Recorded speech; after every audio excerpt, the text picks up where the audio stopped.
Aikari a gicagi giki maugite mubango uyu wa gutambia thitima wambiriirie mwaka mwetũku rĩrĩa tũrĩ anene arĩa marekwĩrwo maumĩte kambuni-inĩ ya gũtambia thitima ya Kenya Power moririe aikari arĩa metĩkĩrĩte thitima maheane certificate ya PIN ya KRA ibandĩ ciao na marĩhi nĩguo matambĩrio hinya wa thitima. Majĩrire nĩ ngũmarĩha makĩnjĩtia PIN number na kĩbandĩ, yani duplicate ya kĩbandĩ na PIN number. Na makĩihũria maratathi-inĩ na magĩtuĩka nĩ makuo nĩ ngari ya Power. Ũguo arĩ hana ngari ya Power.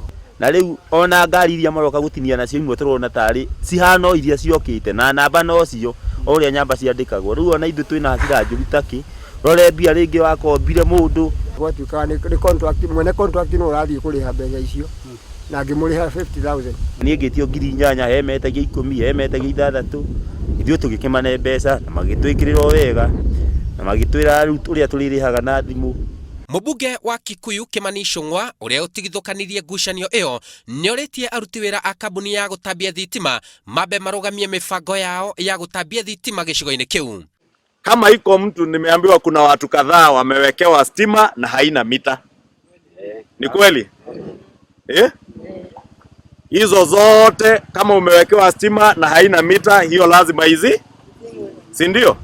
Sababu hiyo na wewe unakula kitu yenye sio ya na sio ha lezo tiria kanitha.